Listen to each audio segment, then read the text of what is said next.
words here in front of the ulama, inshallah ta'ala, but his name is Mashhad. When he told me that, we told him, you keep your name, right? And alhamdulillah, he's been Muslim since last Ramadan. And he came and he wanted to learn about Islam and he wanted to learn the fiqh. He memorized the whole fiqh of Shafi'i, Safinatul Salah, of the rules and regulations of the Salah, of Tahara. He memorized all of it, and he also finished the character development book, summary of Imam Tirmidhi's Shama'il of the Prophet ﷺ. And we started that program just for him, between the 1 hour between Maghrib and Isha every day, and it became 7 days a week. And that class is currently full. Every day students are attending. All that reward goes to him, and I want to thank him for that. I recognize him, and I want to encourage all the members of the community who might think that we're too old to learn. We're never too old to learn anything. Right? He came, he became Muslim, he wanted to learn, he finished the whole green book of the Qa'idat al-Baghdadiyya, which is the alphabet, Arabic, gateway to the Arabic, and he's able to read the Arabic, and you see how he recites now. Subhanallah. All within 1 year. Right? Sure. With the fiqh of Salah and the character of the Prophet ﷺ. So there's nothing that we cannot do if we put our minds to it. That's something that I want to, inshallah ta'ala, share with all the students here and all the adults of the community, inshallah ta'ala, many which are not here, inshallah ta'ala. But also to recognize, inshallah ta'ala, Qazi Fazl Ullah, who came all the way from Los Angeles, California, who's our guest speaker tonight, inshallah ta'ala. And it's an honor to be, inshallah ta'ala, for us to have him here in our presence, inshallah ta'ala, as well as, Maulana Waliullah from Jordan Islamic, will be with us, will be with us, being our teacher, teacher of all our youth who are going to study the Alim course, 6 years Alim course, every morning that we just had the graduation for, some parts of it yesterday, and the rest of the month of Ramadan, after Ramadan, they will continue. However, inshallah ta'ala, he'll be with us this Ramadan as well as the Taraweeh, and you'll enjoy, inshallah, just like last year, inshallah ta'ala, throughout the whole month of Ramadan. And Imam Amjad, and inshallah ta'ala, all the other, inshallah ta'ala, attendees here. Also with Asif, who is also a student of Sheikh, and same alim course as Maulana Waliullah and Sheikh Ismail, but he refused to come up. He says, I'm going to sit here. But I'm going to let him sit there. But I'll request, inshallah ta'ala, the son of Sheikh Ismail, who's here, Abdul Rahman, please, you're going to be sitting in this right corner, inshallah ta'ala. Jazakallah khair, inshallah ta'ala. And also, the Sheikh, inshallah ta'ala, with us, Allama Sheikh, has books with him, and inshallah ta'ala will be in the front of the table. I request the brothers to please display that up front, in the front of the door. And inshallah ta'ala, before we leave, at least take some from it and take the knowledge. Anytime a alim comes into a town, if we don't come with love and learning the deen, right, then he says that jafafa. That's from the hardness of the heart. When an alim of deen comes to the town and we don't come in his presence and learn at least a mas'ala from him. Last night I learned something from him. I still have more questions, inshallah ta'ala, about that. And inshallah ta'ala, ask him afterwards during the dinner time, inshallah ta'ala, after Maghrib, but he'll give us a talk. I don't want to take too much more time, but we welcome them and welcome the rest of the, inshallah ta'ala, attendance of the program. And thank you all for being here. Congratulations to all the students. If you have not seen the young students, they will repeat that part of the program after the recitation and everything is already done. I would like for you to witness them, and inshallah ta'ala, make dua for them, Shaykh. If you allow, inshallah ta'ala, at the end of the character development, they will come up and recite, inshallah ta'ala. Then after that will be your talk, bi'idhnillah ta'ala. But then you make dua for them then. Abdul Rahman, you continue the rest, inshallah. Let me clock back in, inshallah. Inshallah, now we'll focus on the fiqh and the hadith portion and a language that students are more familiar with. It will be English. First will be Muhammad Ali and Abdi Karim, and they will be talking about modesty in Islam.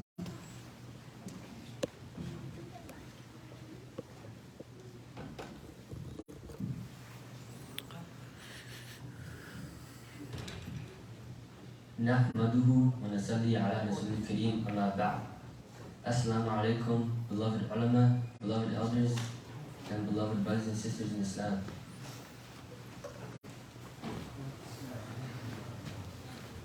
Today, we are here to talk to you about the modesty of learning the religion of Islam.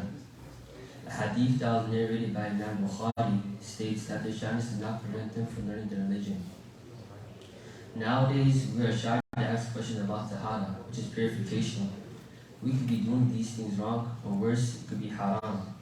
As Muslims, and especially as students of the deen, we should be asking questions rather than being shy, because some of these questions can help perfect our iman. The Prophet Muhammad ﷺ was very shy, but he did not allow his shyness to come in the way of spreading Islam. If his shyness came in the way, that Islam wouldn't be the religion that it is today. If you have questions about a private or uncomfortable matter, you should not be shy to ask someone who's knowledgeable. The best parents and teachers welcome sincere questions about all aspects of life. Therefore, we should not be shy or feel that others will think bad about us or laugh about us. Asking these questions can help perfect our iman and deen. As students with knowledge, we should strive to learn more about the deen, and not to ask questions that may, or refrain from asking questions that don't involve us. Or we may get an answer that we may not like.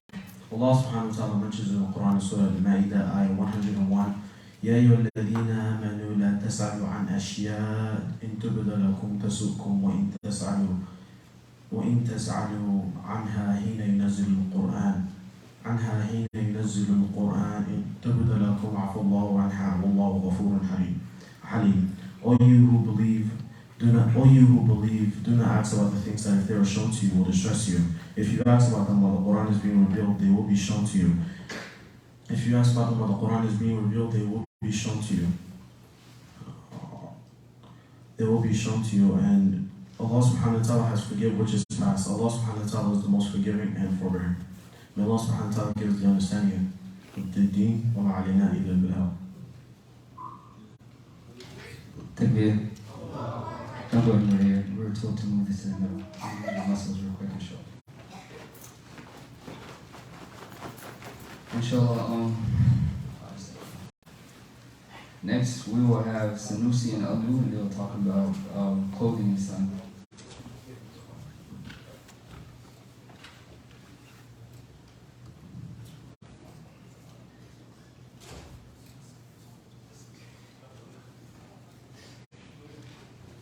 In Hadith 54, Salima, may Allah be pleased with her, reported that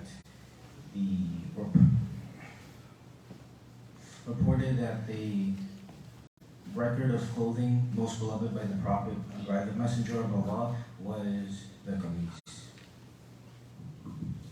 In Hadith 67, Ibn Abbas, may Allah be pleased with him, reported that the Messenger of Allah said that we wear white clothes.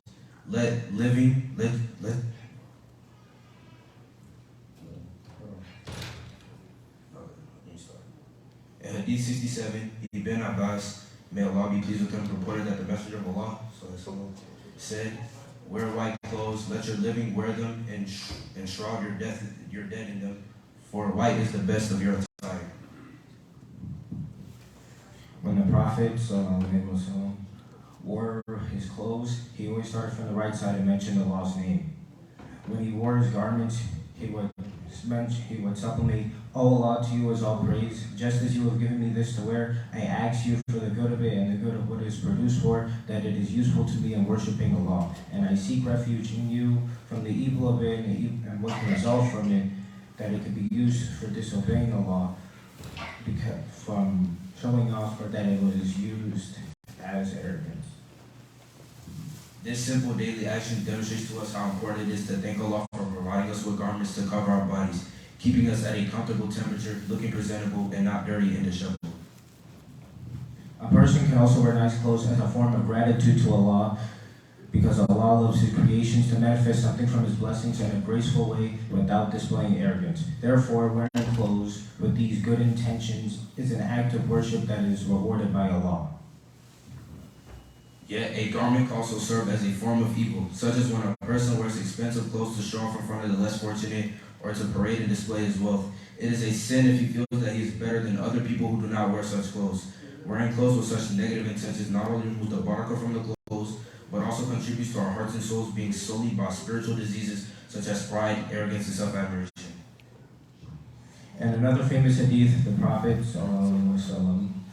pointed out that arrogance is wrong, but beauty is appreciated. No one who has an atom's weight of pride in his heart will enter the garden. A man asks, and if a man likes his clothes to be good and his sandals to be good, the Prophet ﷺ replied, Allah is beautiful and loves beauty. Arrogance means to announce the truth and to abase people. When the Prophet ﷺ bought a new garment, he would pray 2 cycles of prayer and give away his old garment in charity. He would wear his new garment on a Friday. He would also give fond names to his garments, just like how he often gave kind names to other objects he owned. This simple practice shows his cheerful and considerate personality. Assalamu alaikum. MashaAllah, takbir. Next we'll have Ali telling us about the worship of our beloved Prophet Muhammad sallallahu alaihi wasallam.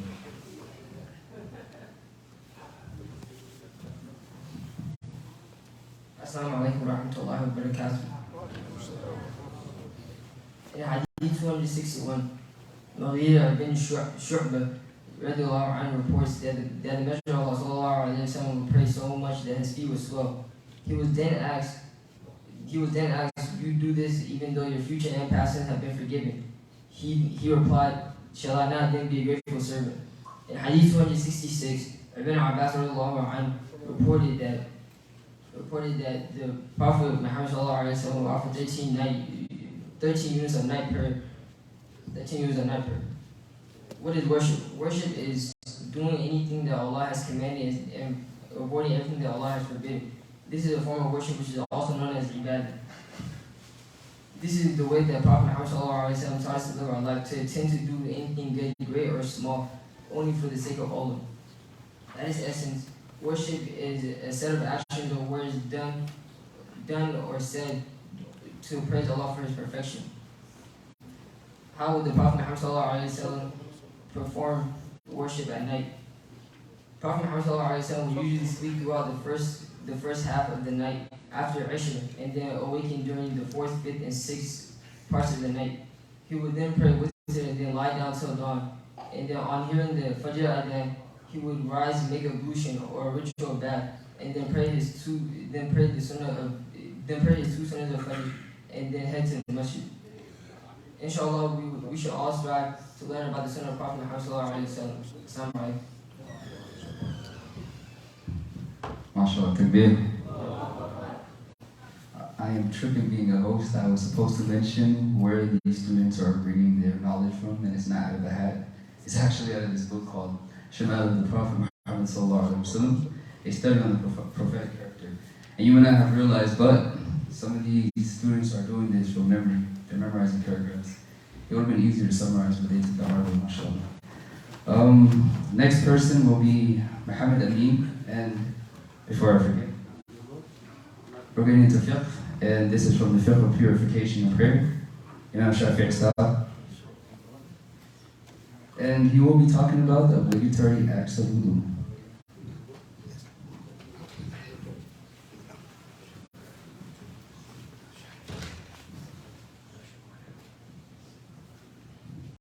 You can read whatever section you want.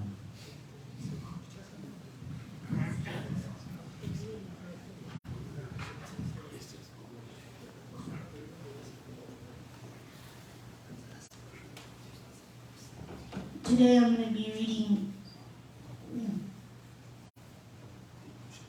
the obligatory acts of wudu. فروض الوضوء 6. الأول النية، الثاني غسل الوجه، الثالث غسل اليدين مع المرفقين، الرابع مسح الشيء من الرأس، الخامس غسل الرجلين مع الكعبين، السادس الترتيب. The obligatory acts of wudu are 6. Number 1, intention. Number 2, washing the face. Number 3, washing both hands and arms, including the elbows. Number 4, washing any part of the head. Number 5, washing the feet, including the ankles. Number 6, tartib. To observe the above mentioned sequence. Assalamu alaikum. Takbir. Next we'll have Hassan Berry giving us a short talk on the valid excuses of delaying Salah, but the importance of Salah.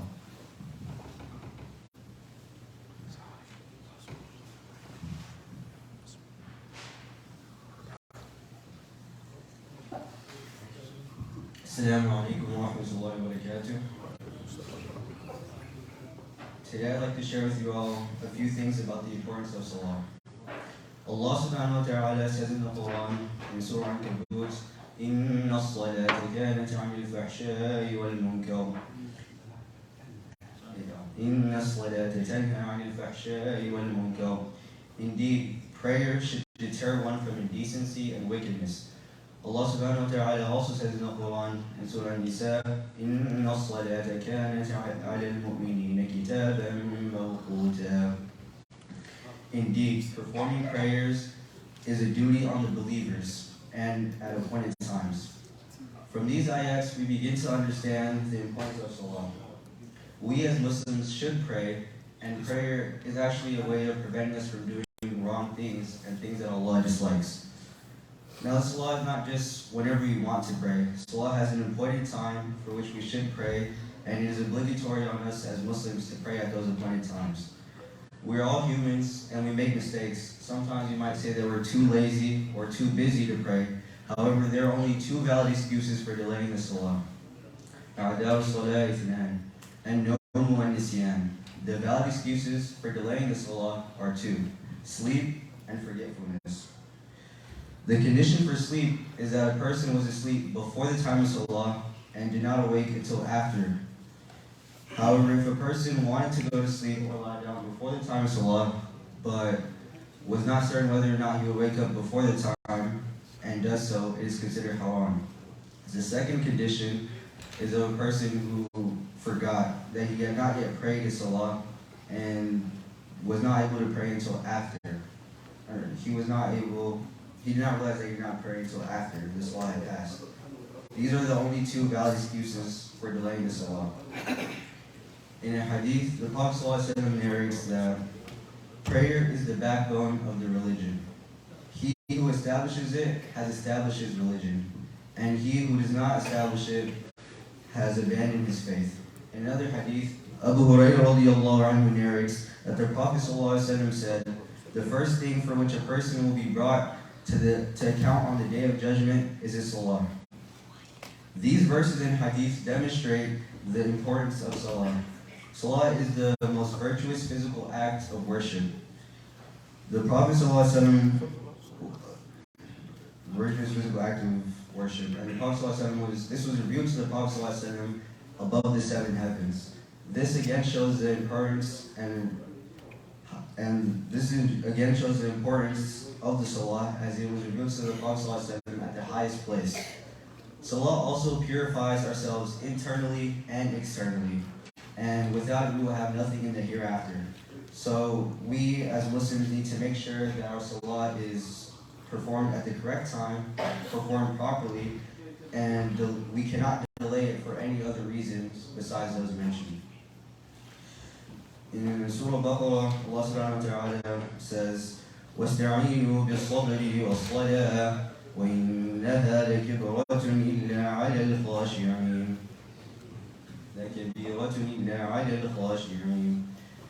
take help of Allah through patience and prayer of Salah. Indeed, it is very hard except for those humbly submissive with fear of Allah.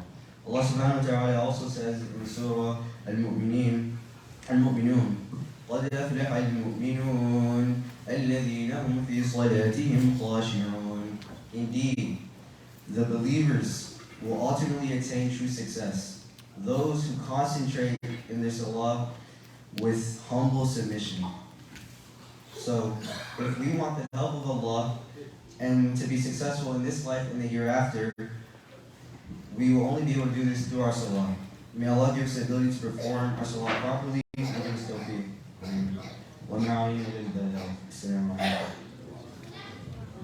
MashaAllah. Tabir. And last we'll have Ali Muhammad to give us a short talk about forbearance or hidden. Take your time.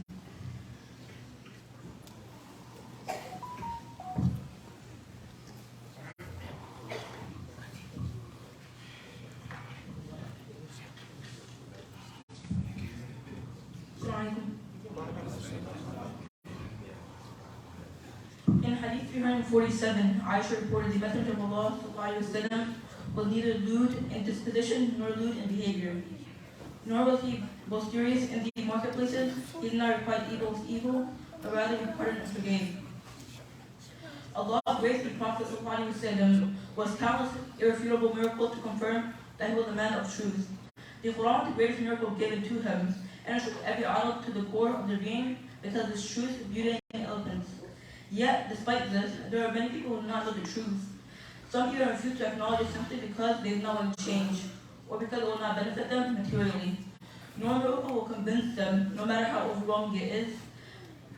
As can be seen clearly in the cases of a heartless individual like Abu Lahab and Abu Jahl.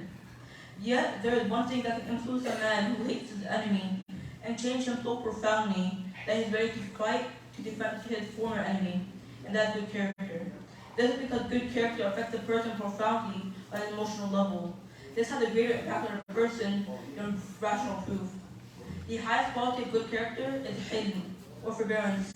Hilm is patient, but more profound. It's the ability to remain calm, fair, and kind to someone who is deliberately annoying and offending you. Another quality similar to this virtue is pardoning and forgiving others. Expressing these qualities can be especially powerful when a person has the ability to punish someone who has wronged them, but instead forgives them. As you can see in the Battle of Uhud, when the Prophet was wounded in the face and bled profusely, many idolaters who had sworn to kill him or died trying recklessly attacked him. His companion asked him to invoke Allah's wrath against them, but he compassionately answered, "I was not sent as one who curses, but as a summoner and a mercy." He went on to say, "O Allah, guide my people, for they do not know."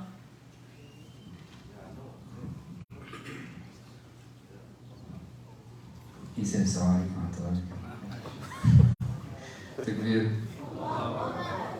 Inshallah, as Sheikh Usman requested in the beginning of the program, when the trio came, he wanted the little kids to perform again the dua, inshallah. So I'll request Ma'am Muya and the little kids to come up again.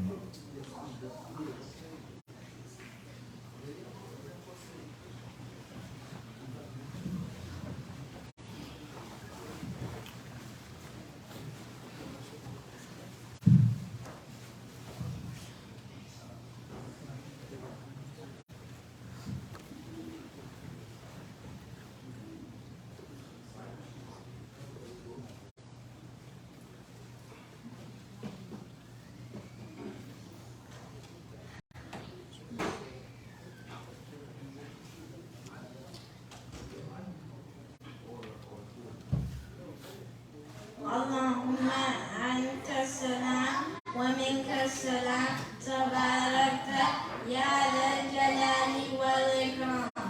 O Allah, you are as-salam, from you is all peace, blessed are you, O possessor of majesty and honor. Allahumma la mani'a lima a'tayta wa la mu'tiya lima mana'ta ma yanfa'u dhal jaddi minka jadd. O Allah, no one can hold back what you give, and no one can give what you hold back, and no one's riches can benefit them against you. Allahumma a'inna ala dhikrika wa shukrika wa husni ibadatika. O Allah, help us remember you, to be grateful to you, to worship you in an excellent manner. Assalamu alaikum.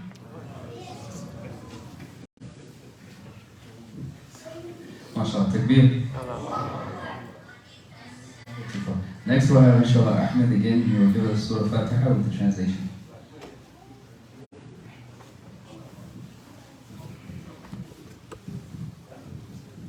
I'm gonna be reading Surah Fatiha. It's a long surah and it has 7 ayahs. Number 1, Bismillahir-Rahmanir-Rahim. In the name of Allah, the most gracious, 2. Alhamdulillah Rabbil Alameen. Praise be to Allah, Lord of the worlds. Number 3. Ar-Rahman Ar-Rahim. The most gracious, the most merciful. Number 4. Maliki Yawmiddin. Master of the Day of Judgment. Number 5. إياك نعبد وإياك نستعين. It is you alone we worship and you alone we ask for help. Number 6. اهدنا الصراط المستقيم. Guide us to the straight path. Number 7. صراط الذين أنعمت عليهم غير المغضوب عليهم ولا الضالين. Ameen. The path of those you have blessed, not of those who earn your anger, nor of those who are misguided. Guided. MashaAllah, takbir.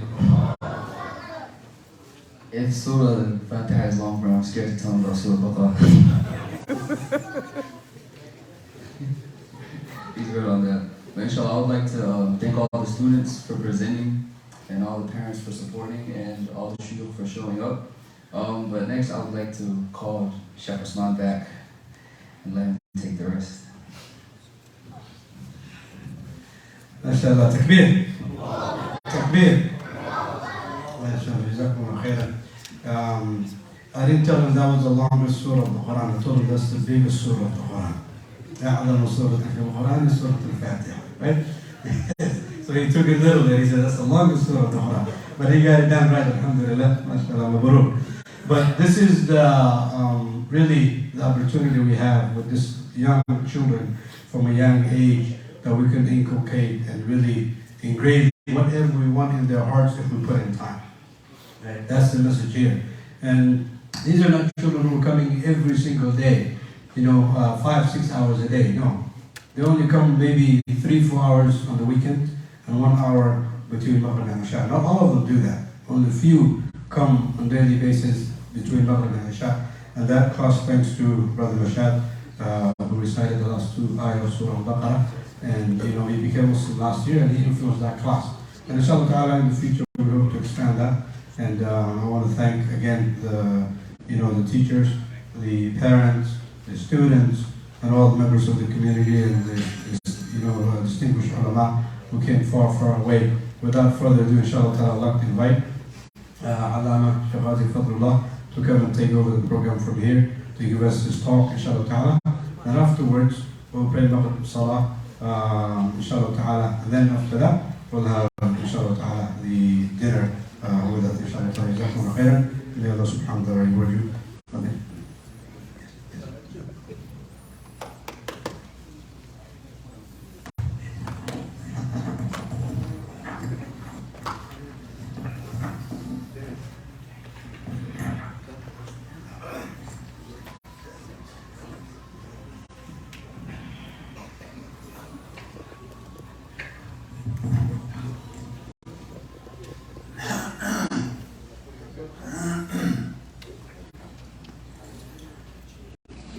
If the brothers can come forward, will be good. Jazakumullah khair.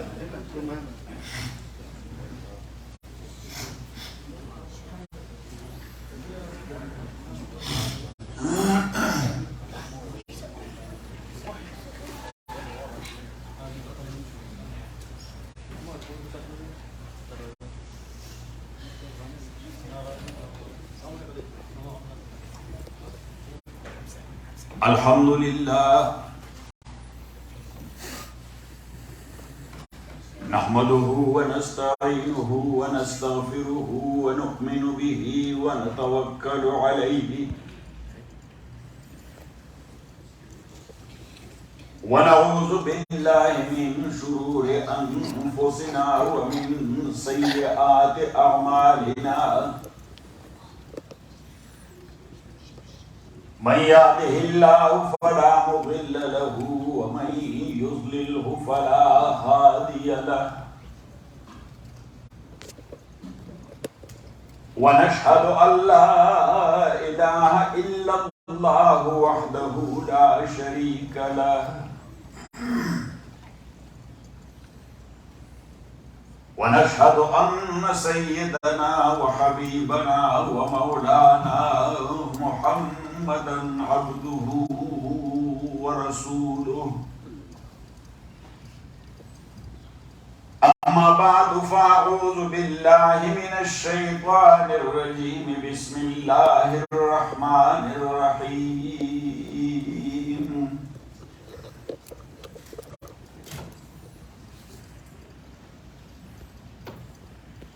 يا أيها الذين آمنوا اتقوا الله وقولوا قولا سديدا يصلح لكم أعمالكم ويغفر لكم ذنوبكم ومن يطع الله ورسوله فقد فاز فوزا عظيما إنا عرضنا الأمانة على السماوات والأرض والجبال فأبين أن يحملنها وأشفقن منها وحملها الإنسان إنه كان ظلوما جهولا ليعذب الله المنافقين والمنافقات والمشركين والمشركات ويتوب الله على المؤمنين والمؤمنات وكان الله غفورا رحيما وقال تعالى في مقام آخر يا أيها الناس قد جاءتكم موعظة من ربكم وشفاء لما في الصدور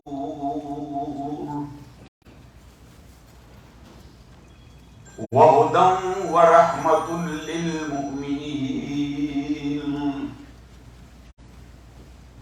قل بفضل الله وبرحمته فبذلك فليفرحوا هو خير مما يجمعون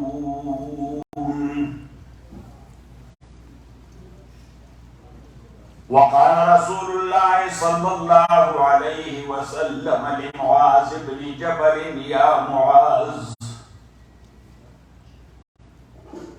إن المؤمن لدى الحق أسير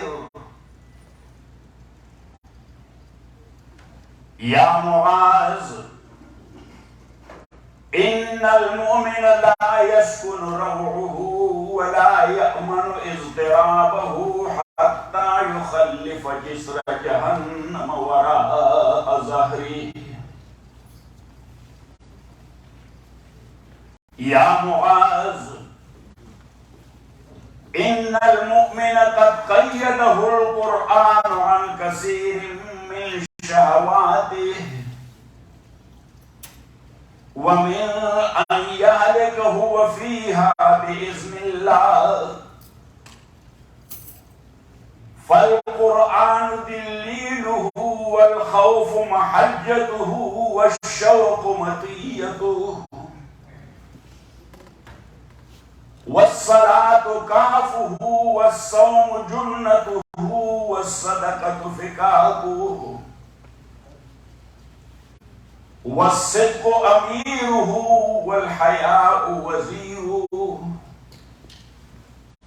وربه وراء ذلك بالمرصاد رواه ابن أبي حاتم صدق الله وصدق رسوله النبي الكريم.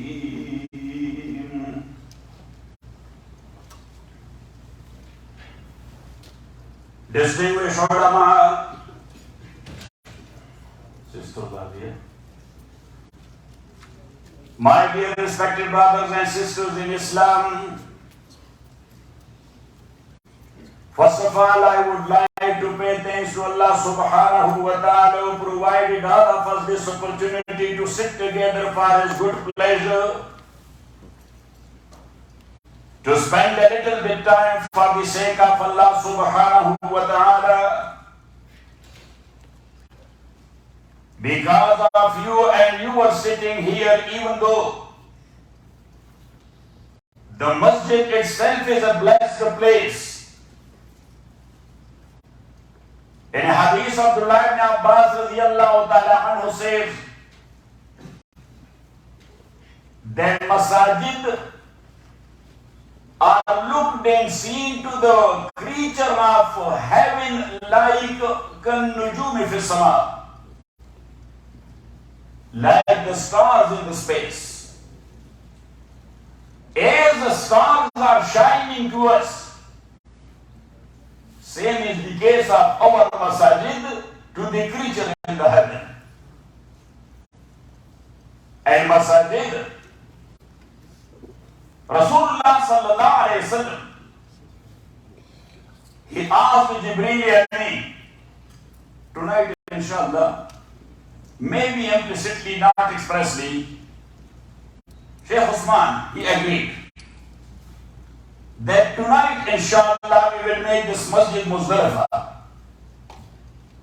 How can we make it Muzdalifah? To do ta'khir of Maghrib to the time of Isha. Al-Jam'u bayn as-salatain. We are in this masjid, may Allah bless all of you. Say Ameen. And bless the students and their families as well, the teachers and the supporters as well. I am feeling very much relaxed that today I am speaking to such a community majority of whom they are the muqallidina for beloved Imam Muhammad ibn Idris al-Shafi'i rahmatullahi alayhi. So Imam Shafi'i rahmatullahi alayhi, he was visiting the grave of Imam Abu Hanifa rahimahullah. Anybody who visited Iraq or he is from Iraq? Nobody. You know the capital of Iraq is called Baghdad. So in Baghdad there are a few manatiq, or a few zones. One is called Al Kilaniya, where the grave of Shaykh Abdul Qadir Jilani rahmatullahi alayhi is situated. And there the intersection is called Ad-Dawar Al-Kilani, Shaykh Jilani intersection. Another mantiqa is called Al-Mantiqatul Kazimiyya, where Imam Musa Al-Kazim, he is buried. And the intersection is called Ad-Dawar Al-Kazimi, Musa Kazim intersection. And in the graveyard of Imam Musa Kazim, now look, if this is the area where Imam Musa Kazim is buried, so there in that corner, there is a room. I had my friends with, so I told them, let me take you somewhere else. When we did Fatiha to Imam Musa Kazim, so I took them here. So they say, who is here? I say, here fiqh is taking rest. They say, what you mean? Fiqh is taking rest. I said that the first guy who was known to the whole world as Chief Justice, not Justice, because before this man, there was no such like title as Qazi al-Quzat or Chief Justice. In human history, the first Chief Justice, that he is taking rest here. They were ulama. They say Abu Yusuf. I said, yes, this is Abu Yusuf. He is taking rest here. He is the first one who was called as Qazi al-Quzat, or in English, Chief Justice. And to tell you one thing else, you see all over the world, the judges, they are having a gown. The color of gown is black. This was the first ever gown being made by Khalifa Harun al-Rashid for Chief Justice Qazi Abu Yusuf. So two things came to the whole world from Abu Yusuf. Number one, the title Chief Justice, and number two, the black gown. Got it? So even though if you are here and you see a judge, of the Supreme Court or High Court, you can tell him that this gown belongs to us. So anyhow, there is a third mantiqa, and that mantiqa is called Mantiqatul Azamiyya, where Imam Abu Hanifa rahmatullahi alayhi is buried. And the intersection in the same way, that is called Ad-Dawwar Azami, Imam Azam intersection. And that man, doesn't matter politically how he was, but in his era, he built up the masajid in a very beautiful way. And in every masjid, there is a madrasa. Every big masjid. I don't know now. But at that time, when I was visiting Iraq, so in every masjid there was a madrasa. And as you know, he was a dictator guy. So every madrasa was called Madrasatul Saddam li Aqra' al Quran wa Mujawwidih. Madrasa whom? As-Saddam li Aqra' al Quran. See? Wa Mujawwidih. So anyhow, when you enter the masjid of Imam Azam, and you will go, look, this is the masjid. You will go to the left side. And tell you one thing else. At that time, I don't know now, but at that time, Iraq was a very liberal country. The women, they were roaming around in skirts and mini skirts. They were entering into these rosas and these mazarat like that. But when we were going to the masjid of Imam Azam, one old man was sitting here in a chair in the entrance, having the long distashas and gowns with. And whenever a woman was entering, he used to offer her, take it. فَإِنَّ صَاحِبَ الْقَبْرِ يَغْضَبُ. They take it.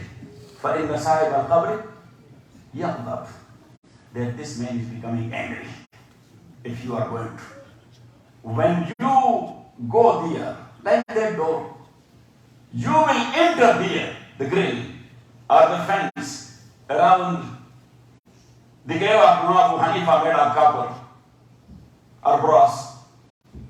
So, in that brass, some verses are written.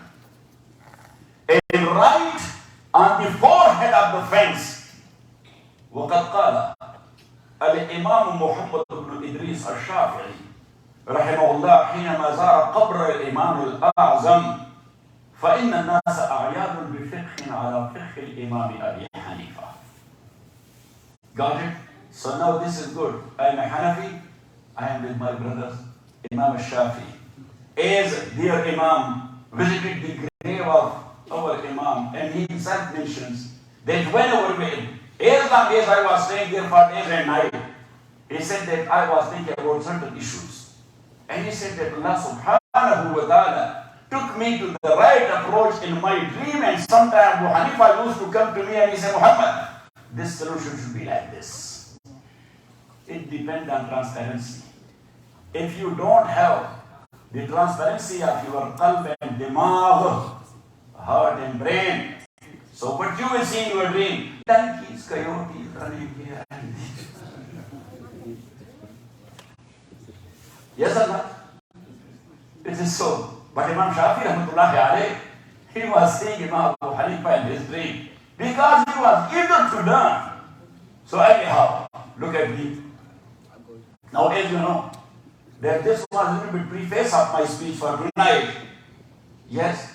So qiyas kun Zagulistan man bahar mara. If that much is the preface, how long will be the speech? Maybe at midnight we will pray Salat al-Maghrib and Salat al-Isha. And when I said that we have to make it Muzdalifah today, so that is a muttafaqa masala. unanimously agreed upon by all four mazahib. I have written a book, Hajj and Umrah according to all four schools of jurisprudence. Got it? Why? Because, alhamdulillah, with the grace of Allah, before Corona, I used to go every year for Hajj. Yes, now I'm not going for Hajj because of Corona. Yeah, I'm not afraid of Corona, but they are not sending the visa. Yes, so some brothers, they asked me that, Sheikh, I said yes. I said that, how old are you? Why they are not stamping your visa? Because they said 65 and old? No. So they said, how old are you? You are not looking that much.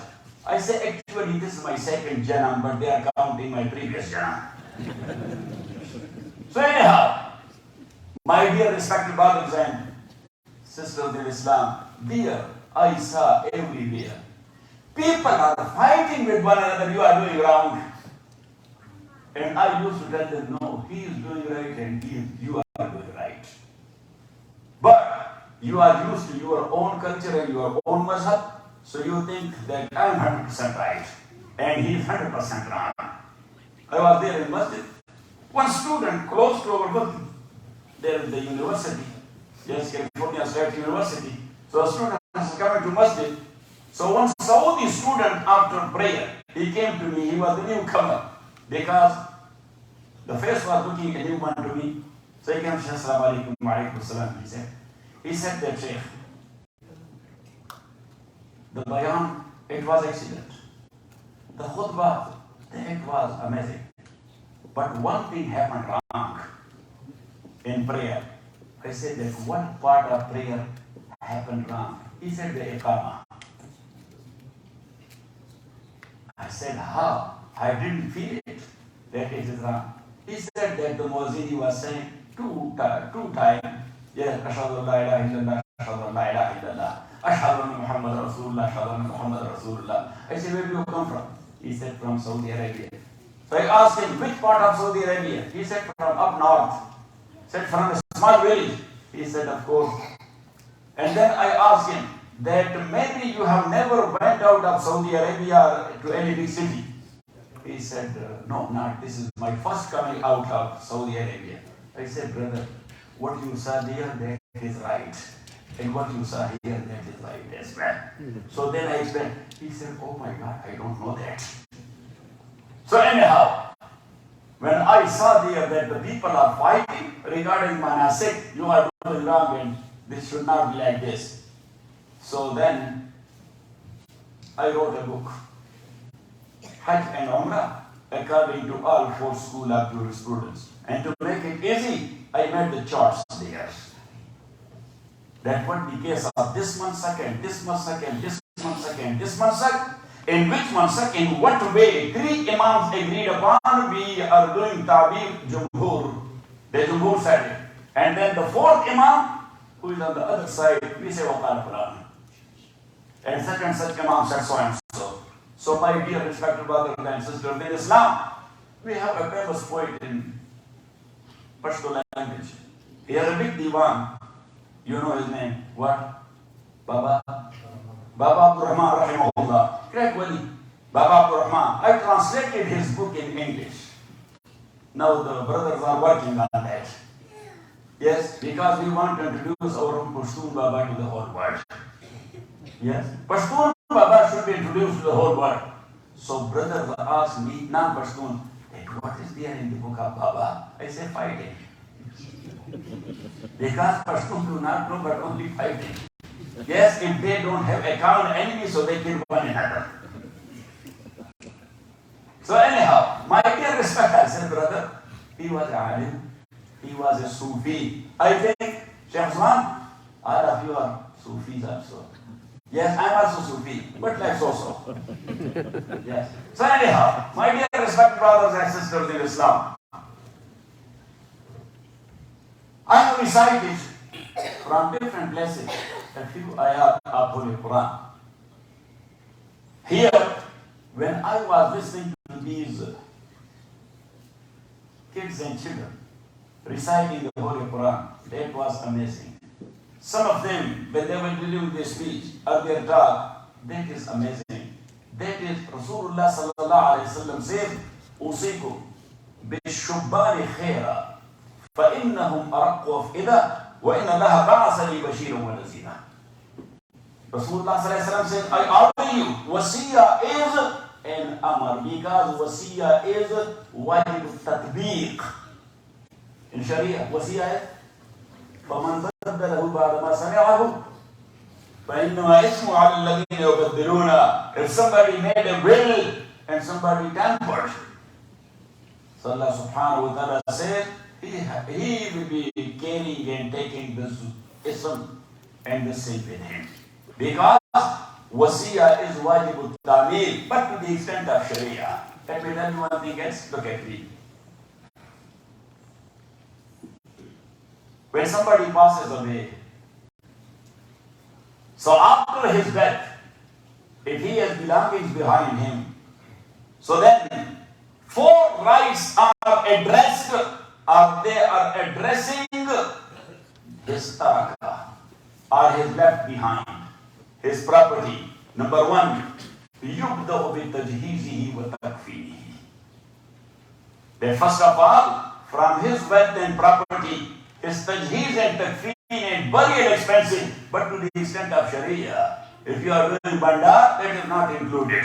Because some people, at that time they are doing bandar. In our own Pashto language we call bandar, that inviting people, and pulao is there, and Afghani pulao is there, and chicken roast is there because the father died. So these expenses are not included in Sharia. If you are doing on your own, just go and enjoy. But yubda'u bi tajheezihi wa takfeenihi, what is the need of tajheez and takfeen? Those expenses must be paid from the property of the dead and the deceased.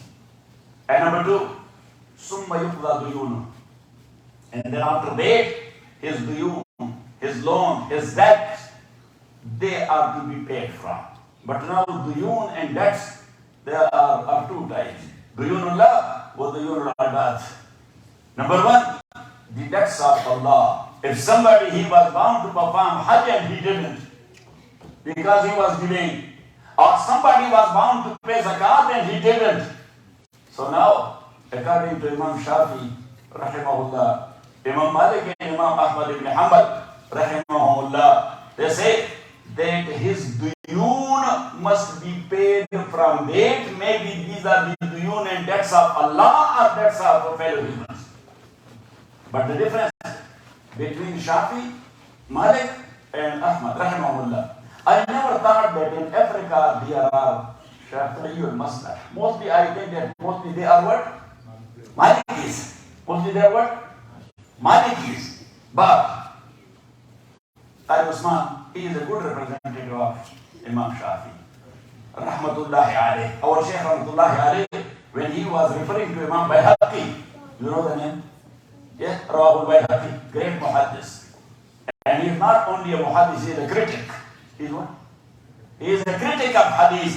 Yes, our Shaykh Rahmatullahi alayh, he said that, but on behalf of Imam Ash-Shafi rahimahullah, Imam Bayhaqi, the very strict attorney of Imam Shafi. He used to call him a strict attorney of Imam Shafi rahmatullahi alayh. And when you are father Imam, you have to respect. Look, once in our masjid, suddenly I felt that some brothers who are sitting behind, they are not saying Ameen loudly. They used to, but they stopped it. Yes? So after prayer I asked them that, you are okay or you got corona or what? Yes? There is a disease which is called salt. Yes, the voice is gone.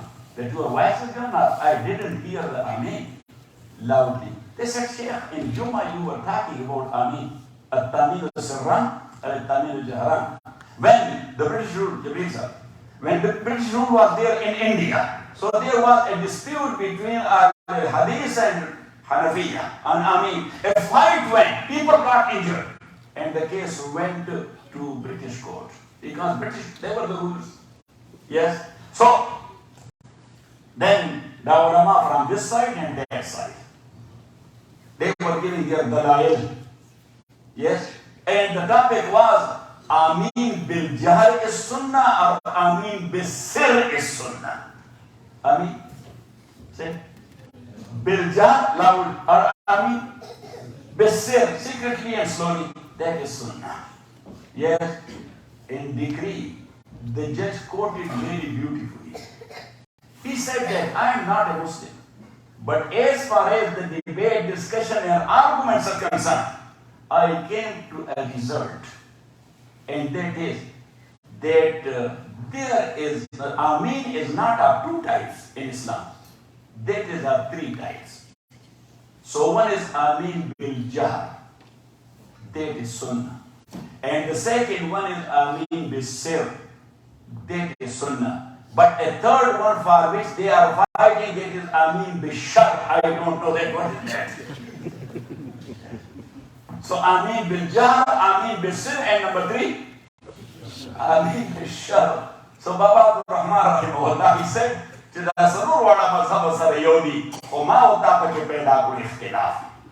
all these four mazahib are one and the same. Hazrat Imam Waliullah rahmatullahi alayhi, Imam Waliullah, Shaykh Usman, look at me, Imam Waliullah Dehlavi rahmatullahi alayhi, he was Shafi'i al-Masjid for 2 years.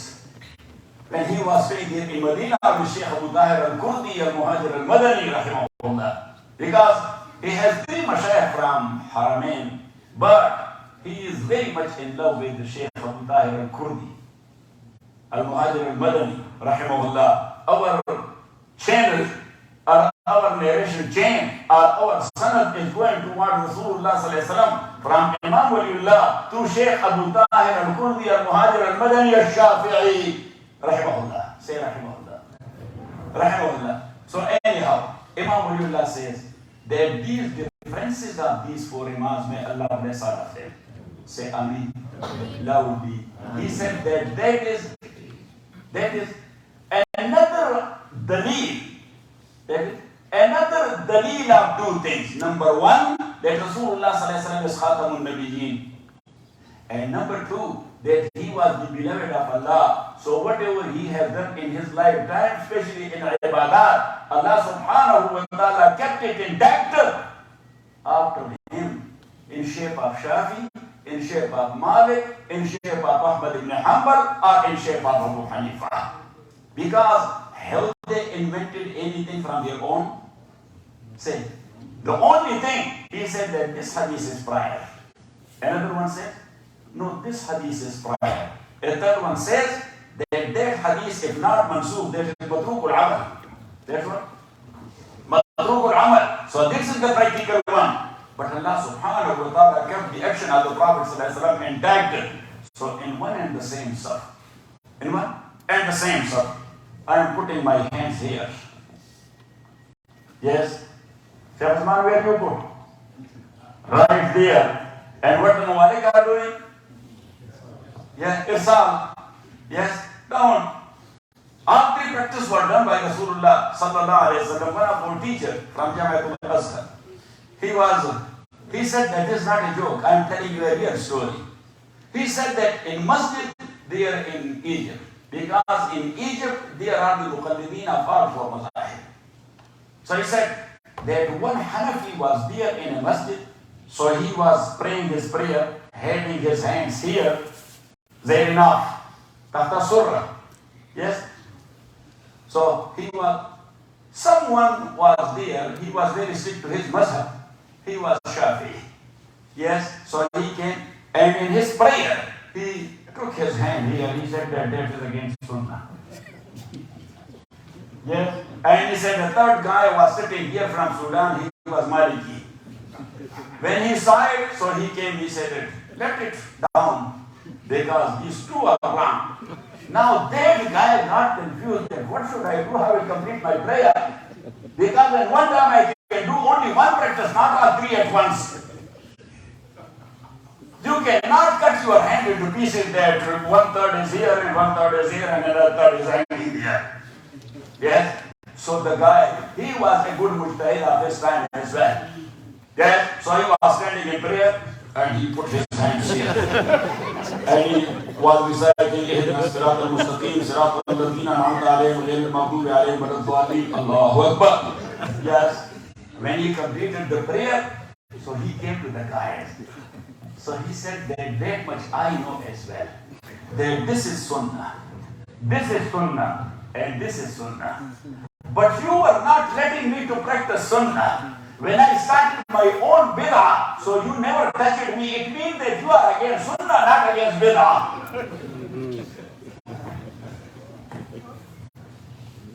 So my dear respected brothers and sisters in Islam, anyhow, the point is that we are on the doorstep of Ramadan, or Ramadan is on our doorstep. That's a blessed month. Rasulullah sallallahu alayhi wa sallam used to make preparation for Ramadan from the month of Rajab. And especially in the month of Sha'ban. Sayyidah Aisha radiyallahu ta'ala anha says, كَانَ يَسُومُ حَتَّى ظَنَنَّا أَنَّهُ لَا يُفْطِرُ. That sometime, that continuous days in Sha'ban, he used to do fasting, that we were thinking maybe he will not miss a day.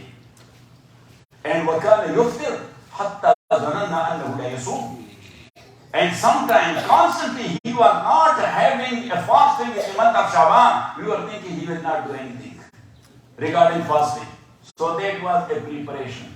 That was preparation. And Ibn Abbas said that you are the Prophet sallallahu alayhi wa sallam, that you are doing that many fasting, Ya Rasulullah, in the month of Sha'ban. He said that this is the month where the a'mal of a Muslim, that is lifted to Allah subhanahu wa ta'ala annually. So this is the budget month. Sha'ban is what? Say, the budget month. Yes? So he said that I want in this month that some good amal should be sent to Allah subhanahu wa ta'ala. Because from Ramadan, the new year starts. That's why the refresher course is taking place in the start of every single year. What is Ramadan? Refresher course? What is it? Refresher course for what? 4 things. Keep in mind. How many things? 4. Number 1, self-control. What? Self-control. Self-control. Number 2, self-assessment. Number 3, self-accountability. Number 4, self-judgment. So Allah subhanahu wa ta'ala is preparing us that you as a mukallaf human, you must have a self-control, self-assessment, self-accountability, self-judgment. You know Sahaba, yes? Say. Yes, yes. Radiyallahu anhu. Sahaba rizwanullahi alayhim ajma'in. Holy Quran, Allah subhanahu wa ta'ala says, "Ulaika hum khairul bariyah." They are the best creature.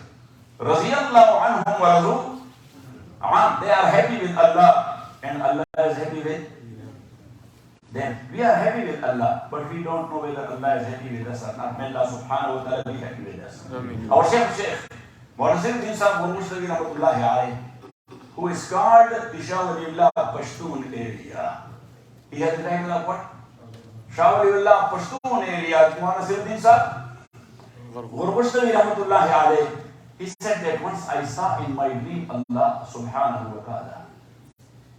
So I cried and I said that I don't know Allah subhanahu wa ta'ala. Then I will be forgiven or not. But otherwise, in his whole life, he was teaching Quran and Sunnah. He was teaching for more than 70 years. He was teaching Quran and Sunnah. Thousands and thousands of ulama, they were his students. Once, the king of Afghanistan, he asked him that, Sheikh, if you can come to Afghanistan for 1 year to have the hadith there, so many ulama, they want to have their sanad through you towards Rasulullah sallallahu alayhi wa sallam. But because of circumstances, they cannot come to attend your dars here in your village.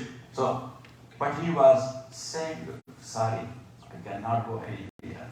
Once it came into his mind every year this king is asking me not for anything from dunya, yes, but for deen. So he said, oh, inshallah, this year I will come. So the king sent his own car, taking Sheikh to Kabul. There is a village close to Peshawar which is called Nasrpur. So Sheikh was sitting in the car, so he slept. And suddenly he woke up and he said to the driver and the other guy, the khadim, that can you please take me back? And he took. They brought him back. He wrote a letter. That sorry, Salatul Malik, I cannot come. And I'm sorry for my word that I'm going to break my word. The king asked, Sheikh, what happened? We were very happy. So he said, if I will not disclose it, so maybe you will be blaming me for my breach of trust and breach of promise, which is not looking good, especially for me because I'm teaching Quran and Hadith.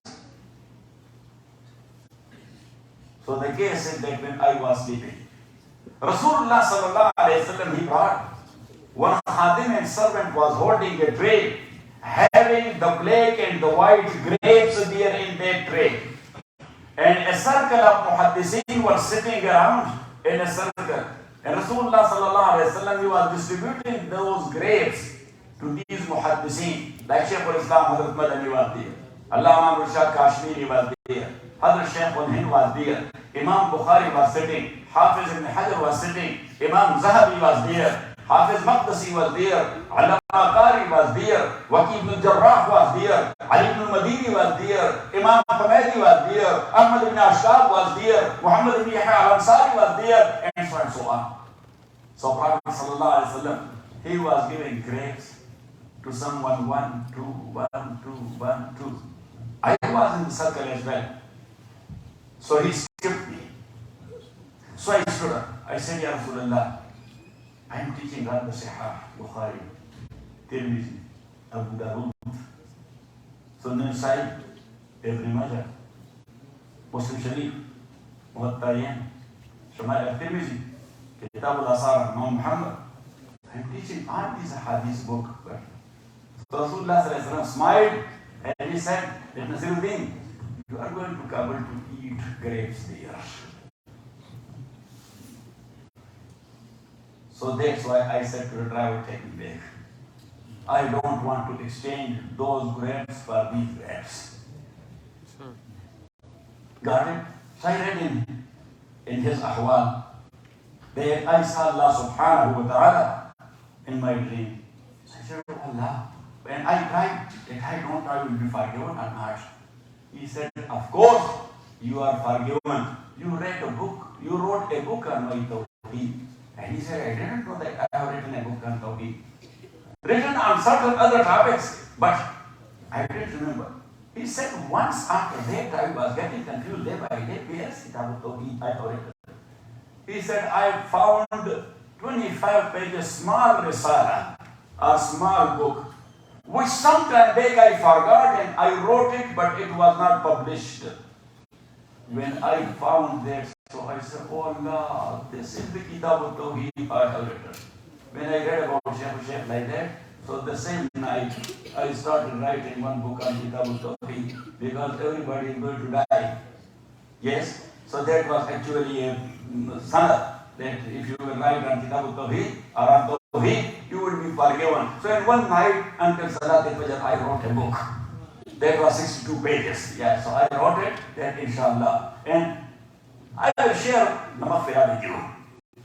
Because the maghfirah of Allah subhanahu wa ta'ala is such spacious that it can accommodate all of us. And hadith narrated by Imam Tirmidhi, a Sahabi came to the Prophet sallallahu alayhi wa sallam. He was big one, simple man, farmer. We call him Basgar or Kashkar or farmer. And these are simple people. Yes, not anymore. Yes. Are they simple now? No. Say, because of what? Yes, this smart thing, this smart shaitan, which is there in the pocket of everywhere. This is not, it disturbs our prayers also. It disturbs our durus. Disturbs. our durus also, our lectures and our bayans also. Here, the Imam is leading the prayer and they are ding dang, ding dang, dang dang, ding dang, dang. Oh brother, you are here in masjid. Please, can you turn it up? I was there in Medina. Friends, we were sitting here in Fajr prayer. Right after Salam, Shaykh Huzaifi, he was leading the prayer. Yes? So when he met Salam, Assalamu alaikum wa rahmatullah, Assalamu alaikum, people stood. And then, because everybody is in love with his own self, that I am special, selfish. God, it bothered me a lot. So I said to the brothers, what is this nonsense? Here is the ibadah, here is picturizing, taking pictures. What is this? I don't know that how these words of mine went up to the angels of Malay Allah, because all our good and bad deeds are going through the group of Malay Allah. The angels of Malay Allah is just like satellites. When you dial your telephone, so it goes to the antenna. The antenna takes it to satellite. The satellite gives it to another antenna. And from that antenna, it goes to the telephone concern. The telephone, rahimahullah. Yes? Whatever that is. Got it? So my dear respected brothers, I think that those words went to Malay Allah. And therefrom, it reflected. Because the reflection is coming back, good or bad. That's why on the face of a muttaqi, you will see a glow. And on the face of a badmash and wicked and villain, you will see an afusat. In a hadith, Rasulullah sallallahu alayhi wa sallam said, you are awake or not? Not like this. You are awake or not? Yes. I don't say that you are dead or alive. Yes. I say you are awake or not. Sleeping. Yes. So my dear respected brothers and sisters in Islam, in a hadith, Rasulullah sallallahu alayhi wa sallam, he was asked by his Sahaba, Ayyul ashabi khair ya Rasulullah. We have friends, we have colleagues, we have companions, we have buddies. We have buddies or not? Say yes. So they asked, Ayyul ashabi khair. Which buddy or which companion or friend is the best one? Rasulullah sallallahu alayhi wa sallam said, الذي إذا ذكرت الله أعانك وإذا نسيته ذكرك. The one, when you are remembering Allah, means you are doing the dini work, He is helping you. Now, Shaykh Usman, he is doing dini work. You are helping him or not? Say, yes. Yes, so you are the good buddies of Shaykh Usman. Because you are helping him regarding deen of Allah. الذي إذا ذكرت الله أعانك وإذا نسيته ذكرك. And when you forgot it, you leave it, you miss it, you skip it, so he reminds you, that's Shaykh Usman, what do you think regarding this and this and this and this? Especially, this is good in Jama'at al-Dawah. Yes, in Jama'at al-Dawah. Yes, if somebody, he spent time sometime back, and then he slept. Slept or slept, whatever. Yes. Then he slept. Or he slept. Yes. So these elders of Jama'ah, they are going to him. If you will ask him, where? Where? So they say, one friend, he diffused. One friend? So we are going here to give him a current. To activate him. Yes? What? To activate him. So, الَّذِي إِذَا ذَكَرْتَ اللَّهَ أَعَانَكَ وَإِذَا نَسِيتَهُ ذَكَّرَكَ. Who is activating you regarding me? قَالُوا فَأَيُّ النَّاسِ خَيْرٌ. They said, Ya Rasulullah, from human, which one is the best one? They didn't say, فَأَيُّ الْمُسْلِمِينَ خَيْرٌ. أَيُّ النَّاسِ خَيْرٌ. Because a good Muslim is the best human. He is not a best Muslim only. Yes, keep in mind these terms of mine. They asked Rasulullah sallallahu alaihi wasallam, from amongst the human, who is the best one? Rasulullah sallallahu alayhi wa sallam said, "Alladhina iza ru'u dhukira Allah." Those, when you have a glance of them, it reminds you Allah subhanahu wa ta'ala. Allama Iqbal, you know he is our nation poet. Yes or not? The great philosopher. What? The great philosopher. Allama Iqbal. He said that in philosophy, I got confused and I became agnostic, not atheist. I became agnostic. And regarding it, one issue, I went to Germany, where from he got his PhD. He said, I met my advisor. I brought forth the issue concerned to my advisor. He said, very difficult and complicated. But I will refer you to my advisor, with whom I have done my PhD in Takhassus. So he sent me to Britain. I went to his sheikh. He was a great scholar of philosophy. Yes, but he couldn't resolve the problem. And he said, that's what I know. Furthermore, there is darkness for me. I don't know. He said, I went back. So in Lahore, in Pakistan, the big city, Lahore, there is an Anjuman, like your institution. It's called Anjuman Himayat Islam. They are running hospitals and education centers and the schools and the colleges. Yes or no? Understand? Yes. So he said that the head of Anjuman Himayat Islam, he came to me and he was inviting me to the annual ceremony. And he told me that, do you know whom we invited this year for our sermon? I said, I don't know. He said, maybe you heard because the whole world knows him. I said, who? He said, Allama Rushak Kashmiri of Darul Deoband. I said, oh my God, Imam Rasal, he is coming. Bukhari of this time, he is coming. He said, yes, he is too weak, but we requested him a few times. He said, inshallah. So Allama Iqbal says, his name was a great name, but I was thinking of my issue.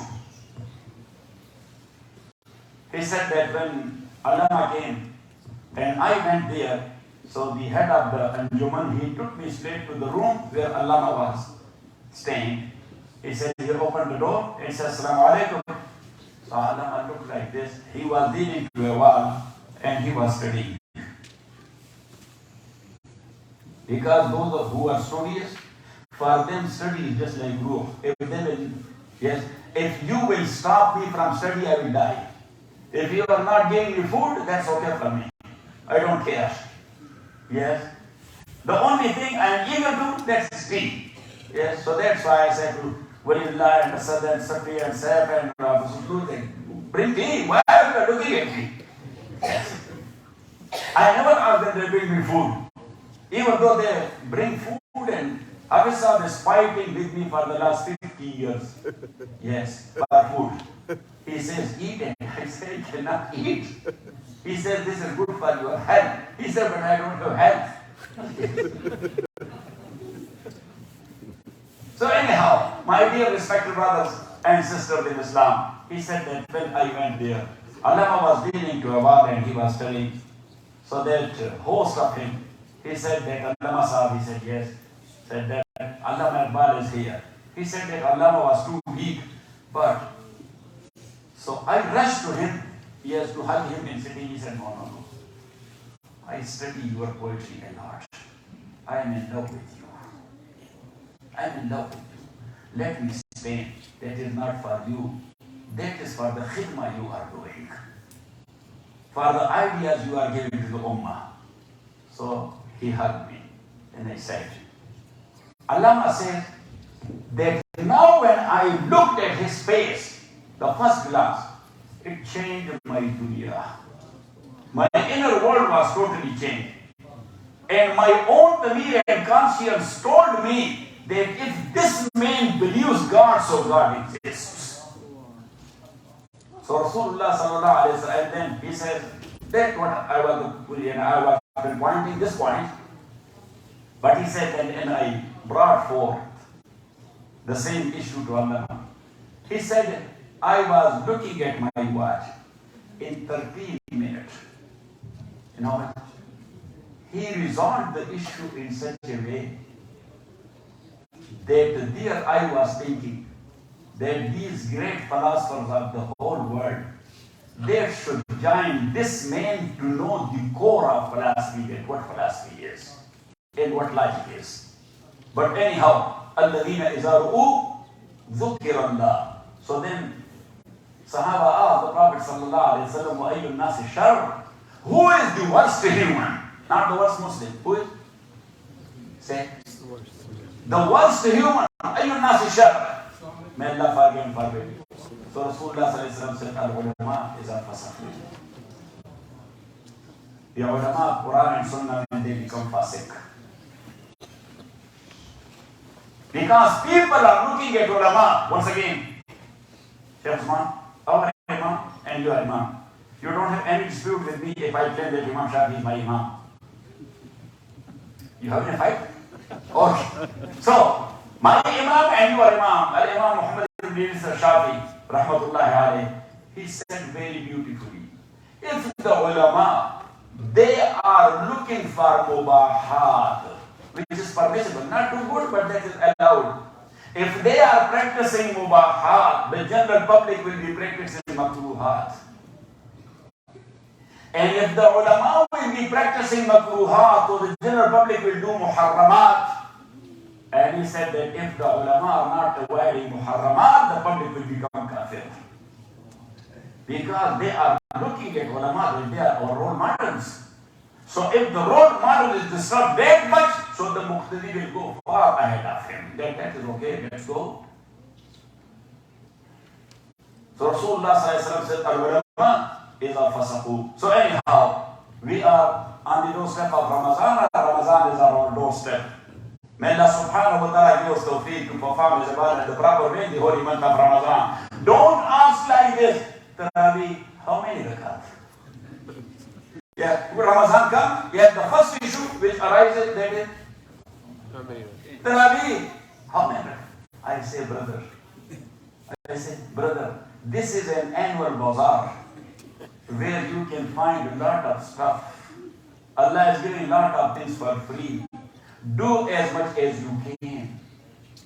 You are doing charity the whole year, but Rasulullah was doing constantly. How much generous the Prophet was?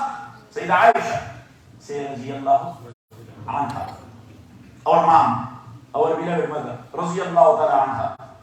She says, one time I said that if somebody will say something bad about a Sahabi, we cannot declare him that he is kafir. We can call him that he is a gustaf or he is bad. Yes, something like that. But I say, regarding that one issue of Sayyidah Aisha, Raziyallahu ta'ala anha, the false charges against our mother, if somebody said that, so we declare him a kafir. And that is why? Because Quran purified her. So he is actually denying Quran. That is not the case of Aisha, Raziyallahu ta'ala anha. That is the case of her chastity, which is there in Quran. Seerat Un Nabi, who Mujahid Kabir, Panafit Tawheed, Seerat Ul Quran, Mawlana Khansa. So he used to say in Urdu language. Look at me. He said that Musa got blamed, alayhi salatu wasalam, by a woman. She was paid, she brought a newborn baby, unmarried woman, and she said, Ya Musa. Musa alayhi salam was delivering his bayan. Say, Ya Musa, what should I do? Musa alayhi salatu wasalam, Jalali man, he was not getting embarrassed. He never got embarrassed from Pharaoh, the big shaitan, so how he will get embarrassed from somebody else? Yes, when Pharaoh, when he said to him, that inni la azunnuka ya Musa mas'ura.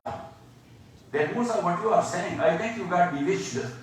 Yes, so Musa was not a compromising man. He said, and what I am saying, if you are not accepted, so inni la azunnuka fir'aun mas'ura. Yes, you are gone. Yeah.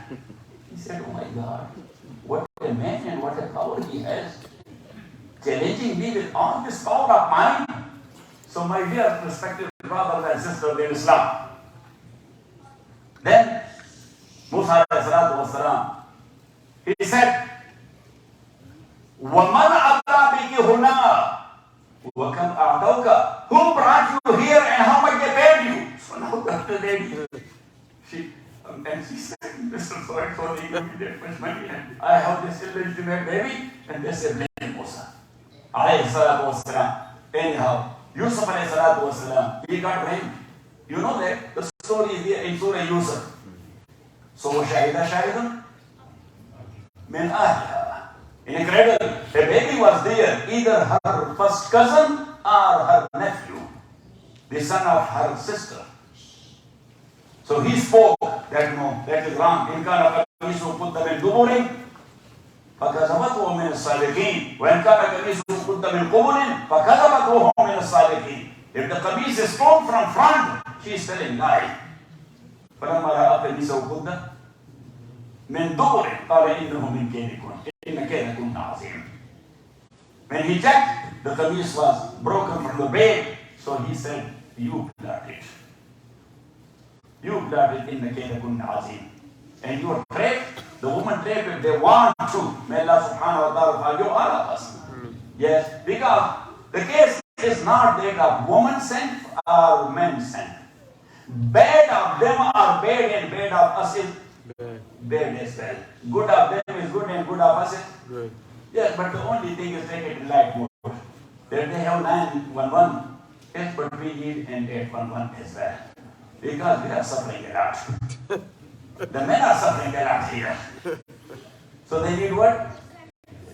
811. But anyhow, my dear respected brothers and sisters in Islam, everybody is suffering, but someone says and someone does not. So, this is life. Sunnatul Hayat. Fluctuation is Sunnatul Hayat. Up and down. It is coming. So anyhow, my dear respected brothers and sisters in Islam, now, I was referring to that we are in the holy month of Ramadan. Close to the holy month of Ramadan. We are proceeding towards, going ahead towards Ramadan. When Allah subhanahu wa ta'ala gives the peace regarding Taraweeh, never say. Once in our masjid, one brother came, as a joke he was asking me, Sheikh, working days, what? Nights are short, working days. Early in the morning we are rushing towards our work. How many rakat we will pray this year? Taraweeh. I said for this year actually, I was making a joke that, to tell you the truth, one night before, Imam Malik came in my dream. He said that you are following always Abu Hanifa and Shafi and Ahmad ibn Hanbal regarding 20. You have never followed me in 36. So this year we intend to have 36. He said, oh my God, you are killing us. I said, Imam Malik, yes, based on the practice of Sayyid ibn Musayyib. Practice of whom? Sayyid ibn Musayyib, Faqih al-Madinah. He's called what?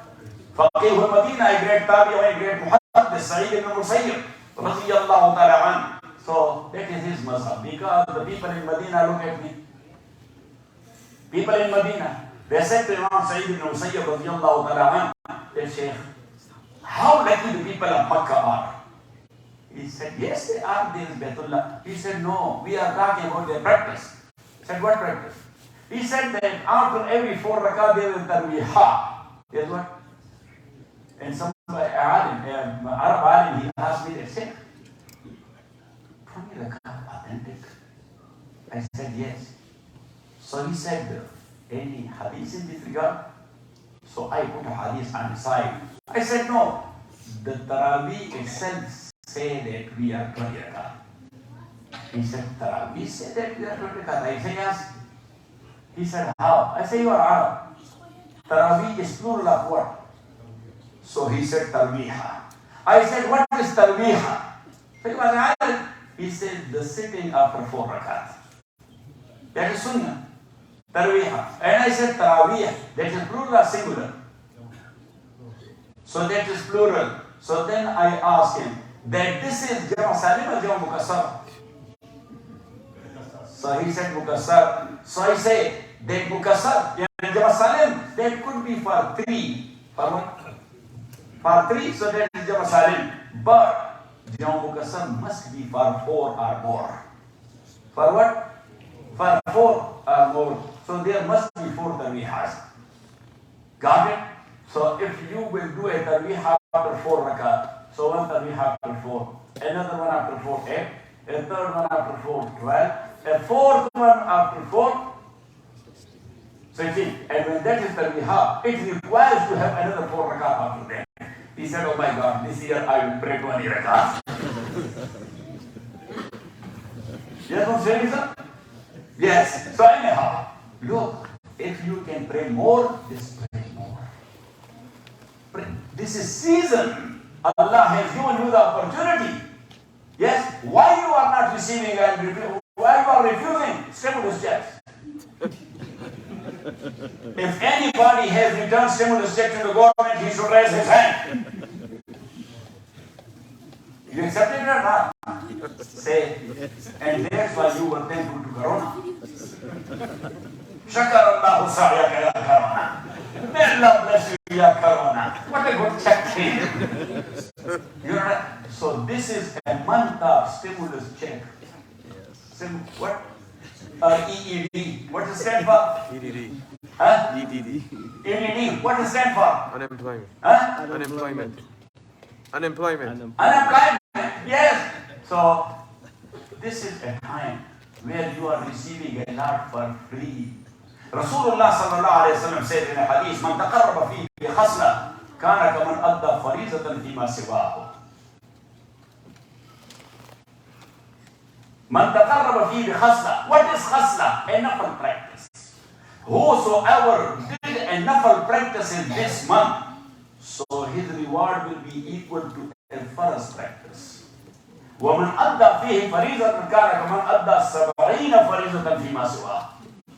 And if somebody will perform one farz ibadah in the month of Ramadan, so that is equal to 70 farz. It is to 70. So once I stand that hadith, someone told me he's Egyptian. As you know, Egyptian brothers, they are very jolly people. They are making a lot of jokes. So he came after Eid prayer. He said, Sheikh, the hadith which you explained in all these 4 Jummah in the month of Ramadan, a lengthy hadith narrated by Salman al-Farsi, radiyallahu ta'ala, quoted by whom? By Imam Bayhaqi and by Imam Ibn Hibban. By who? And by Ibn Khuzaymah. Yes, great muhaddisi. They quoted this hadith of Salman al-Farsi, radiyallahu ta'ala. So he said that one fariza is equal to what? To 70 fariza. So when he was hugging me, so he said, Sheikh, for 70 days we are off. Yes, because you said 70 farizas are done in the month of Ramadan. So anyhow, my dear respected brothers and sisters in Islam, man taqarraba fi bi khasla kanat, and that's why the Muslims from all around the world, they are paying their zakat in the month of Ramadan. What for? What for? To have the 70 times more reward. Man adda fi fariza kana kaman adda 70 farizatan fima siwa. So anyhow, these students, and they recited Quran very beautifully.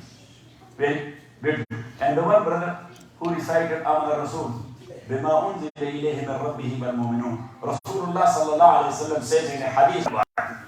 Yes. So anyhow, may Allah subhanahu wa ta'ala bless you. Say Amen. Yes, so my dear respected brothers and sisters in Islam, Quran, Ramadan, in Ramadan wa Quran yashfa'an. In a hadith, Rasulullah sallallahu alayhi wa sallam says, Ramadan and Quran both will intercede at the day of judgment. Ramadan will say, Ana mana'atu al-akli wa shurb wa ma ila zalik. That I control him. I have not living, I was not leaving him to eat, to drink, and so Allah forgive him. And the Quran will come. That he is the man. He was standing behind Qari said in 20 rakah. Yes, or whatever. Because sometimes I do make a joke. So I said that yes, nights are short. Not now, but at that time, their nights are short. So if somebody does not have time, I don't want you to miss your duty or to lose your duty. You have to go for duty. So pray 2 rakah and just go. And pray 4 rakah and then go. And I said because so they skipped it there in Makkah as well. Because in Corona, they changed the number from 20 to 10, not to 8. Yes, I said because they give a message. They give a message. They actually that is 10, but because of circumstances, we decreased the number or reduced it to 10. So anyhow, yeah. So then what?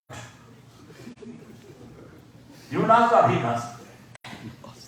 Say, you lost. Because two mullahs, they were fighting with one another. They were fighting with one another. Qiraat behind Imam and no Qiraat behind Imam. Fatiha khalf al-Imam and no Fatiha khalf al-Imam. Yes, so one guy, he was passing by. Now, as you know that we, the mullah, we apply our own philosophy and theory to the public. Yes, so this one mullah said, he rushed to him. He said, brother, when you are behind Imam, recite Fatiha. If you will not do that, your prayer is not done. So the Hanafi, he rushed to him. He said, brother, if you will do that, then makruh tahrimi, your salah, that will be close to fasid. Don't do that. Yes, they were fighting on that brother. So the brother asked these two mullahs, why you are fighting? He said that you don't know. I said that recite behind Imam, and he said, don't recite. He said, why you are not asking me, have I ever? I'm not praying. So they said, okay, when you are not praying, that's okay. So please, for the sake of Allah subhanahu wa ta'ala, make this deen easy for Muslims. Yes, don't make it an arena. We are making it a drama or an arena. And I'm sorry to say, me myself, I'm making it a drama. I am not serious about this deen. I don't have fear of Allah subhanahu wa ta'ala. And what is the proper knowledge? Rasul hikmati makhafatullah. The knowledge starts with the fear of Allah and completes and accomplishes with the fear of Allah. So if somebody does not have the fear of Allah, where is his knowledge? Knowledge doesn't mean that he has the books. فَصَادٌ كَبِيرٌ عَالِمٌ مُتَحَدِّقُ فَصَادٌ كَبِيرٌ عَالِمٌ مُتَحَدِّقُ وَأَكْبَرُ مِنْهُ جَاهِلٌ مُتَنَسِّقُ هُمَا فِتْنَةٌ لِلْعَالَمِينَ كَبِيرَةٌ لِمَنْ بِهِمَا فِي دِينِهِ يَتَمَسَّكُ. That if a alim, he lost his haya regarding deen. So Sayyid says, فَصَادٌ كَبِيرٌ عَالِمٌ مُتَحَدِّقُ. And if a jahil will become authority in deen, who doesn't know anything about deen, he said that is bigger fitna. And he says, Huma fitnatun fil alamina kabiratun. These two types of people are a big fitna in the whole world of Allah subhanahu wa ta'ala. Liman bihima fi dinihi yatamassaku. For a person who is following either this alim mutahattik or their jahil mutanassik. May Allah protect all of us. And may Allah protect our iman. May Allah subhanahu wa ta'ala bless your masjid. May Allah bless your community. May Allah bless your madrasa. May Allah bless the teachers and the students, their families and their supporters. May Allah subhanahu wa ta'ala bless all of you. The way you were listening to me very attentively. Whatever I spoke out, that was because of your attention. Maulana Musa Palanpuri rahmatullahi alayh and Jamaatullah and Raven, once he said that today I spoke good because you people were attentive. He said that that is a cordless connection. But there is no any visible wire between me and you, but a cordless connection because the signals are passing or not? Yes. Say out. Yes. And then at that time he gave example that look, the small baby, he is inside near the house in cradle. The mother is working outside. The moment the baby wakes up, because he became angry, so he wakes up. But the mother here, she is busy. She is not hearing his cry. Yes, but with cordless connection, here a haljan starts. In the breast, the milk automatically it starts because of that cordless connection. So he said that milk to the breast is coming because of the demand of that baby.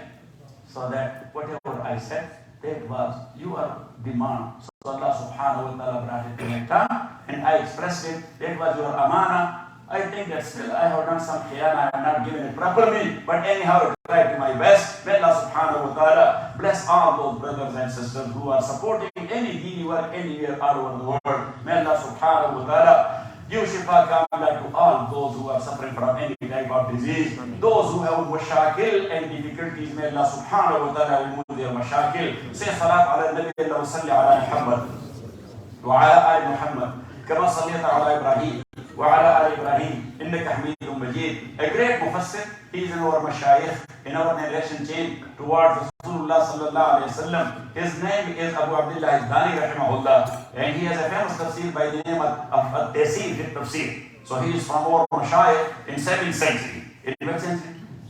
In 7th century Hijri. So Muallif al-Tafsir, Abi Abdullah al-Dani, rahimahullah, he said that when you say Seerat Un Nabi before your dua and after your dua, so that's why when we start dua, so we say Alhamdulillah Rabbil Alameen, wa salatu wa salam ala ashrafil anbiya wal mursaleen, Muhammad wa alihi wa ashabihi ajma'in. I make dua after every prayer.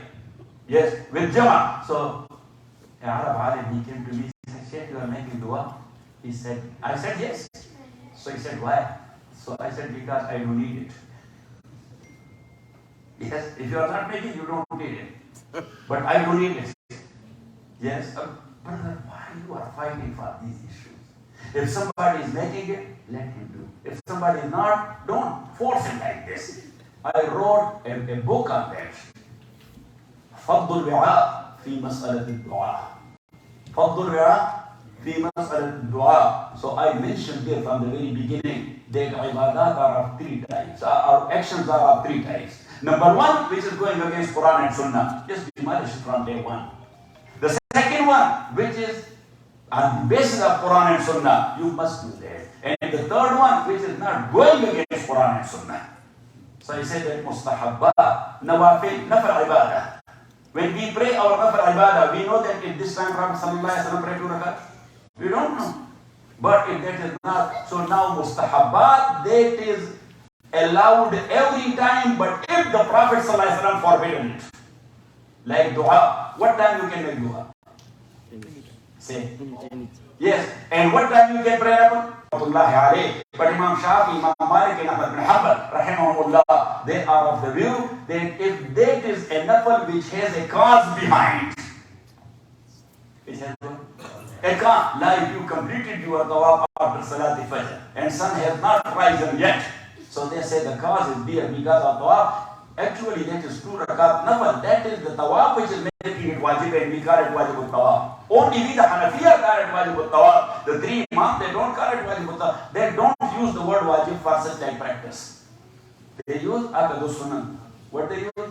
Akadu sunan. It means little bit up and high than sunnat al-muakkara. But the word wajib they use for farz. But Imam Abu Hanifa, he uses word farz for one thing and word wajib, say, for another thing. So, my dear respected brother, I told him that, look, dua, وَقَالَ رَبُّكُمْ ud'uni, ujibu da'wat ad-da'i, إِذَا, what is this? إِذَا? Zarfiyah.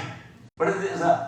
Whenever he will invoke me, Allah says, I will accept it. So now, if Prophet ﷺ has forbidden dua in some time, then you must not do that. Because there will be a violation of rule. Got it? Otherwise, the proper ibaha, it will be there. For ibaha, you should not fight that why you did it and why you did not do it.